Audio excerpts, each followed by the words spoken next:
Hello friends, ಹೇಗಿದ್ದೀರಾ? ಎಲ್ಲರೂ ಆರಾಮಿದ್ದೀರಾ ಅಂದ್ಕೋತೀನಿ. ನಾನು ಇವತ್ತಿನ ವ್ಲಾಗ್ನಲ್ಲಿ ಚಿರೋಟಿನ ಮಾಡಿಕೊಂಡೆ. ಸೊ ನಾನು ಯಾವ ರೀತಿ ಮಾಡಿಕೊಂಡೆ ಅನ್ನೋದನ್ನು ಇವತ್ತು ನಿಮ್ಮ ಜೊತೆ ಶೇರ್ ಮಾಡ್ತೀನಿ. ಅದಕ್ಕಿಂತ ಮುಂಚೆ ಯಾರು ನನ್ನ ವ್ಲಾಗ್ನ ಫಸ್ಟ್ ಟೈಮ್ ನೋಡ್ತಿದ್ರೆ ವಿಡಿಯೋನ ಲೈಕ್ ಮಾಡಿ ಮತ್ತು ಸಬ್ಸ್ಕ್ರೈಬ್ ಮಾಡಿ ಅಂತ ಹೇಳ್ತಾ ನಾನು ಇವತ್ತಿನ ವ್ಲಾಗ್ನ ಶುರು ಮಾಡ್ತಾ ಇದ್ದೀನಿ. ಸೊ ವೆಲ್ಕಮ್ ಟು ಸ್ವೀಕೃತಿ.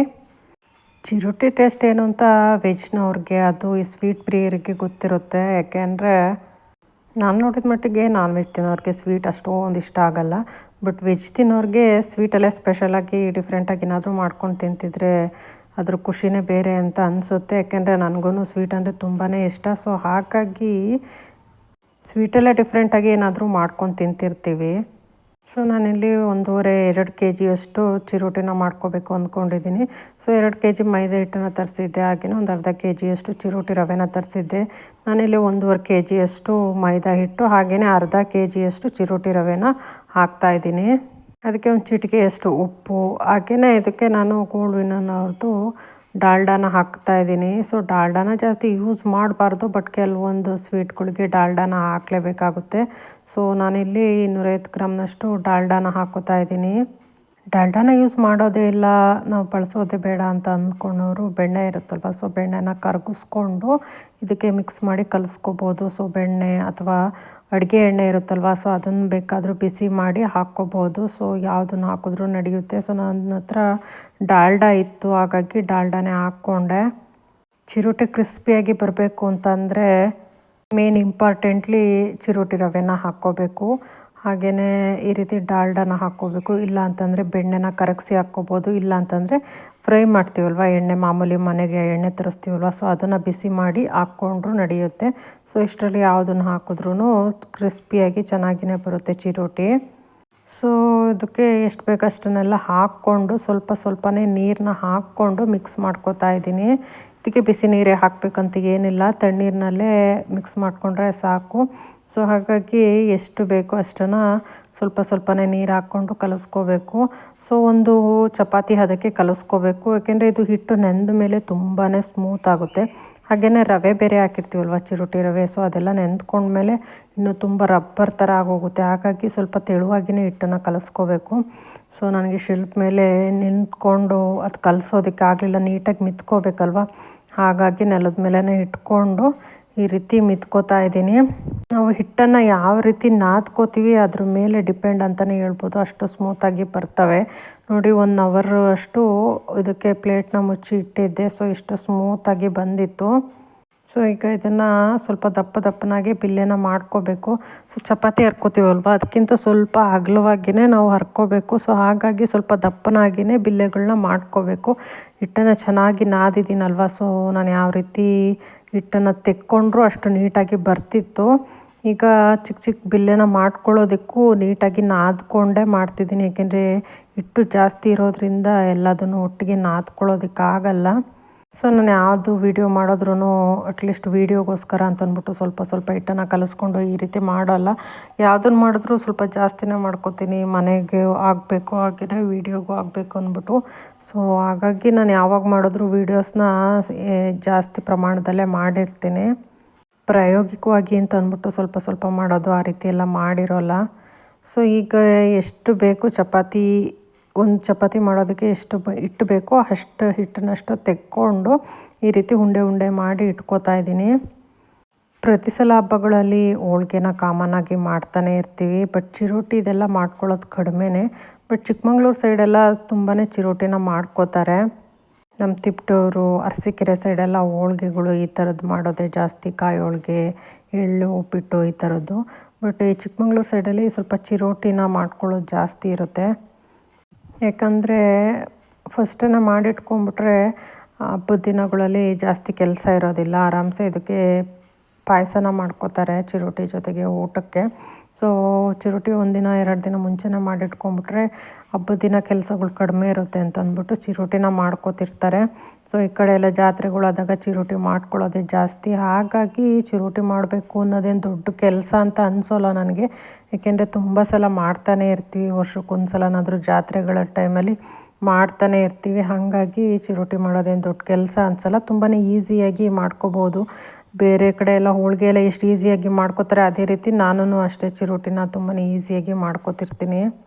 ಹಿಟ್ಟನ್ನು 1 ಅವರ್ ಇಲ್ದಿದ್ರೆ 2 ಅವರ್ ಆದರೂ ನೆನೆಸಿಟ್ಕೊಂಡ್ರೆ ತುಂಬಾ ಬೆಟರ್. ಯಾಕೆಂದರೆ ಹಿಟ್ಟು ನೆನೆದಷ್ಟು ನೀಟಾಗಿ ಬರುತ್ತೆ. ನೋಡಿ ಮೈದಾ ಹಿಟ್ಟಲ್ಲಿ ಹರಿತಾ ಇರೋದು ಎಷ್ಟು ನೀಟಾಗಿ ಬರ್ತಾ ಇದೆ ಅಂತ ಅಂದ್ಬಿಟ್ಟು ತುಂಬ ಕಷ್ಟಪಡೋದೇ ಬೇಕಾಗಲ್ಲ, ಅಷ್ಟು ನೀಟಾಗಿ ಬರ್ತಿದೆ. ಇದನ್ನು ತುಂಬ ಚಿಕ್ಕದಾಗಿ ಹರ್ಕೊಳೋದೇನು ಬೇಡ, ತುಂಬ ಅಗಲವಾಗಿ ದೊಡ್ಡದಾಗಿ ಹರ್ಕೊಂಡ್ರೆ ತುಂಬ ಲೇಯರ್ಸ್ ಆಗಿ ಚೆನ್ನಾಗಿ ಬರುತ್ತೆ. ಸೊ ಹಾಗಾಗಿ ಚಪಾತಿ ಅಗಲಕ್ಕಿಂತ ಜಾಸ್ತಿನೇ ಅಗಲವಾಗಿ ಹರ್ಕೋತಾ ಇದ್ದೀನಿ. ಸೊ ಹೋಳ್ಗೆಲ್ಲ ಮಾಡೋದಾದರೆ 1 ಅವರ್ 2 ಅವರ್ಸಲ್ಲಿ ಅಡುಗೆನೇ ಮುಗಿಸ್ಬೋದು. ಬಟ್ ಈ ಚಿರೋಟಿ ಅಂತಂದರೆ ಸ್ವಲ್ಪ ಕೆಲಸ ಜಾಸ್ತಿನೇ ಇರುತ್ತೆ. ಅದರಲ್ಲೂ ಒಬ್ಬರೇ ಮಾಡ್ಕೋತೀವಿ ಅಂತಂದರೆ ಒಂದು ದಿನವೆಲ್ಲ ಬರೀ ಚಿರೋಟಿ ಮಾಡೋದ್ರಲ್ಲೇ ಆಗುತ್ತೆ. ಸೊ ನಾನು ಅಷ್ಟೇ, ಹಿಟ್ಟು ಎಲ್ಲ ಜಾಸ್ತಿ ಇತ್ತಲ್ವ, ಒಂದು ದಿನವೆಲ್ಲ ಬರೀ ಚಿರೋಟಿ ಮಾಡೋದೇ ಆಗೋಯ್ತು. ಸೊ ಯಾವ ಕಡೆನೂ ದಪ್ಪ ಸಣ್ಣ ಅನ್ನೋದು ರೀತಿ ಎಲ್ಲ ಕಡೆನೂ ಒಂದೇ ರೀತಿಯಾಗಿ ಬರಬೇಕು ಅಂತ ಅಂದ್ಬಿಟ್ಟು ನೀಟಾಗಿ ಹರ್ಕೊಂಡು ಎಲ್ಲದನ್ನು ಒಂದು ಕಡೆ ಹಾಕ್ಕೋತಾ ಇದ್ದೀನಿ. ಸೊ ಇಷ್ಟೆಲ್ಲ ರೆಡಿ ಆದಮೇಲೆ ಲೇಯರಾಗಿ ಬರಬೇಕು ಅಂದರೆ ಇದಕ್ಕೊಂದು ಮಿಶ್ರಣನ ರೆಡಿ ಮಾಡ್ಕೋಬೇಕು. ಅದಕ್ಕೆ ಒಂದು ಬೌಲ್ನಷ್ಟು ಅಕ್ಕಿ ಹಿಟ್ಟು, ಅದಕ್ಕೆ ಹಾಗೆಯೇ ಕಾಯಿಸಿರುವಂಥ ಎಣ್ಣೆ ಇರುತ್ತಲ್ವ, ಸೊ ಅವೆರಡನ್ನು ಮಿಕ್ಸ್ ಮಾಡಿ ಸ್ವಲ್ಪ ತೆಳುವಾಗಿಯೇ ಮಿಕ್ಸ್ ಮಾಡ್ಕೋಬೇಕು. ಸೊ ಇದನ್ನು ಒಂದ್ರ ಮೇಲೊಂದು ಹಾಕ್ಕೋತಾ ಇದನ್ನು ಸವರಿದ್ರೆ ಲೇಯರ್ಸು ಚೆನ್ನಾಗಿ ಬರುತ್ತೆ ಅಂತ ಅಂದ್ಬಿಟ್ಟು ಅಕ್ಕಿ ಹಿಟ್ಟಿನ ಮಿಶ್ರಣನ ಮಾಡ್ಕೋತಾರೆ. ಅಕ್ಕಿ ಹಿಟ್ಟು ಮತ್ತು ಎಣ್ಣೆನ ಹಾಕ್ಬಿಟ್ಟು ಸ್ವಲ್ಪ ತೆಳುವಾಗಿಯೇ ಮಾಡ್ಕೋಬೇಕು, ಏಕೆಂದರೆ ಎಲ್ಲದು ಸ್ಪ್ರೆಡ್ ಆಗಬೇಕಲ್ವ, ಹಾಗಾಗಿ ಸ್ವಲ್ಪ ತೆಳುವಾಗಿಯೇ ಮಾಡ್ಕೋಬೇಕು. ಇದಕ್ಕೆ ಕಾಯಿಸಿರೋ ಎಣ್ಣೆನೇ ಹಾಕಬೇಕು ಅಂತ ಏನಿಲ್ಲ, ಮಾಮೂಲಿ ಎಣ್ಣೆನ ಹಾಕ್ಕೋಬೋದು. ಬಟ್ ನಾನು ಮನೇಲಿ ಕಾಯಿಸಿದ್ದಂಥ ಅಂದರೆ ಏನೋ ಫ್ರೈ ಮಾಡಿದ್ದ ಎಣ್ಣೆ ಇತ್ತು, ಸೊ ಅದನ್ನೇ ಹಾಕ್ಕೋತಾ ಇದ್ದೀನಿ. ಈ ರೀತಿ ಒಂದ್ರ ಮೇಲೆ ಒಂದನ್ನು ಇಟ್ಕೊಂಡು ಇದನ್ನು ಫುಲ್ಲು ಮೈದಾ ಚಪಾತಿಗೆ ಫುಲ್ಲು ಸವರ್ಬಿಟ್ಟು ಅದ್ರ ಮೇಲೆ ಒಂದೊಂದನ್ನು ಹಾಕಿ ಅದನ್ನು ರೌಂಡ್ ಮಾಡ್ಕೋಬೇಕು. ನಾನಿಲ್ಲಿ 4 ಮೈದಾ ಎಳೆಗಳನ್ನ ಹಾಕ್ಕೋತಾ ಇದ್ದೀನಿ. ಇನ್ನು ಕೆಲವರು 3 ಎಳೆನ ಹಾಕ್ಕೋತಾರೆ, ಕೆಲವರು 5 ಎಳೆನ ಹಾಕ್ಕೋತಾರೆ. ಸೊ ಇಷ್ಟನ್ನಾದರೂ ಹಾಕ್ಕೋಬೋದು. ಸೊ ನಾನಿಲ್ಲಿ 4 ಅಥವಾ 5 ಇಷ್ಟನ್ನು ಹಾಕ್ಕೋತಾ ಇದ್ದೀನಿ. ಸೊ ಎಲ್ಲ ಕೆಲಸನೂ ಒಬ್ಬಳೇ ಮಾಡ್ಕೊಳ್ಳೋದ್ರಿಂದ ಒಂದಾದ್ಮೇಲೆ ಒಂದು ಕೆಲಸನ ಮಾಡ್ಕೋತಾ ಇದ್ದೀನಿ. ಯಾಕೆಂದರೆ ಕನ್ಫ್ಯೂಸ್ ಆಗಿಬಿಟ್ಟು ಯಾವುದನ್ನು ಮಾಡ್ತೀನೋ ಯಾವುದನ್ನು ಬಿಡ್ತೀನೋ ಅನ್ನೋಂಗೆ ಆಗ್ಬಿಡುತ್ತೆ.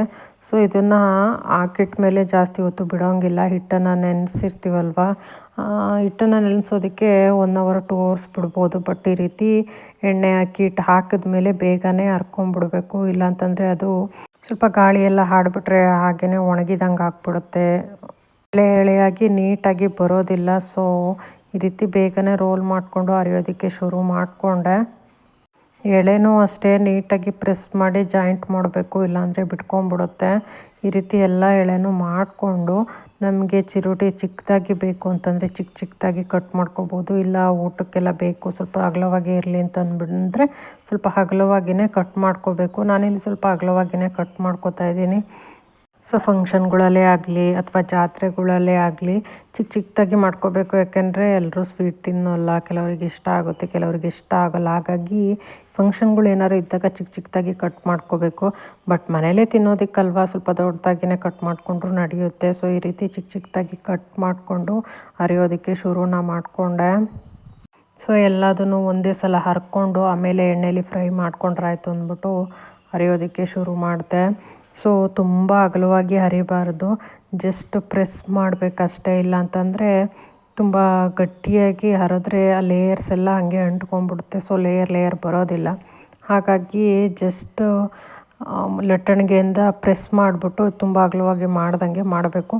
ತುಂಬ ಅಗಲವಾಗಿ ಮಾಡಲಿಲ್ಲ ಅಂತಂದರೂ ಅದರೊಳಗಡೆ ಎಣ್ಣೆ ಸೇರಿಕೊಂಡು ಮೆತ್ತಗಾಗ್ಬಿಡ್ತವೆ. ಸೊ ನೋಡಿ ಅದನ್ನು ಹರ್ಕೋಬೇಕು. ಸೊ ಒಂದು ಸಲ ಹೊಸ್ದಾಗಿ ಮಾಡ್ತಿದ್ದೀವಿ ಅಂತಂದರೆ ಒಂದು ಸಲ ಮಾಡಿಕೊಂಡು ಅದ್ರ ಎಕ್ಸ್ಪೀರಿಯೆನ್ಸ್ ಸಿಕ್ಕಿದ್ಮೇಲೆ ನಾವು ಯಾವ ರೀತಿ ಹರ್ಕೋಬೇಕು ಅನ್ನೋದು ನಮಗೇ ಗೊತ್ತಾಗೋಗುತ್ತೆ.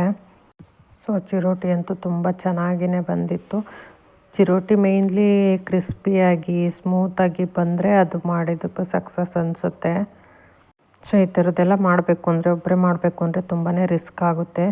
ಸೊ ಜೊತೆಲಿ ಯಾರಾದರೂ ಇದ್ದಾಗ ಮಾಡಿದ್ರೆ ತುಂಬಾ ಬೆಟರು. ಇಲ್ಲ ಅಂತಂದರೆ ದಿನ ಪೂರ್ತಿ ಬರೀ ಚಿರೋಟಿ ಮಾಡೋದೇ ಆಗುತ್ತೆ. ಸೊ ನಾನಿಲ್ಲಿ ಎಲ್ಲದನ್ನು ಒಂದೇ ಸಲ ಹರ್ಕೊಂಡು ಎಣ್ಣೆಯಲ್ಲಿ ಫ್ರೈ ಮಾಡೋದಕ್ಕೆ ಶುರು ಮಾಡಿಕೊಂಡೆ. ಸೊ ಏಕೆಂದರೆ ಜಾಸ್ತಿ ಹೊತ್ತು ಹರಿದೂ ಬಿಡಬಾರ್ದು, ಬೇಗನೆ ಫ್ರೈ ಮಾಡ್ಕೋಬೇಕು. ಸೊ ಇದೆಲ್ಲ ಹರಿದು ರೆಡಿ ಆದಮೇಲೆ ಇದಕ್ಕೆ ಮಿಶ್ರಣಕ್ಕೆ ಅಂದ್ಬಿಟ್ಟು ಸ್ವಲ್ಪ ಕೊಬ್ಬರಿನ ತೊಗೊಂಡಿದ್ದೀನಿ. ಇಲ್ಲಿ ಬೇಕಿದ್ದರೆ ಕೊಬ್ಬರಿನ ಹಾಕ್ಕೋಬೋದು, ಇಲ್ಲದೇ ಇದ್ದರೆ ನೋ ಪ್ರಾಬ್ಲಮ್, ಬರೀ ಸಕ್ಕರೆನೇ ಹಾಕ್ಕೋಬೋದು. ಬಟ್ ನಮ್ಮ ಮನೇಲಿ ಕೊಬ್ಬರಿ ಇತ್ತು, ಚೆನ್ನಾಗಿತ್ತು. ಸೊ ಹಾಗಾಗಿ ಕೊಬ್ಬರಿನ ತುರಿದಿಟ್ಕೊಂಡಿದ್ದೆ. ಕೊಬ್ಬರಿ ಪುಡೀಲಿ ಕಪ್ಪುದು ಮೇಲ್ಗಡೆ ಸಿಪ್ಪೆ ತೆಗ್ದಿಲ್ಲ ಅಂತಂದರೆ ಕಪ್ಪಗೆ ಬರುತ್ತಲ್ವ. ಸೊ ಅದು ಬೇಡ ಅಂತಂದರೆ ಬೇಕಿದ್ದರೆ ಸಿಪ್ಪೆನ ತೆಕ್ಕೋಬೋದು.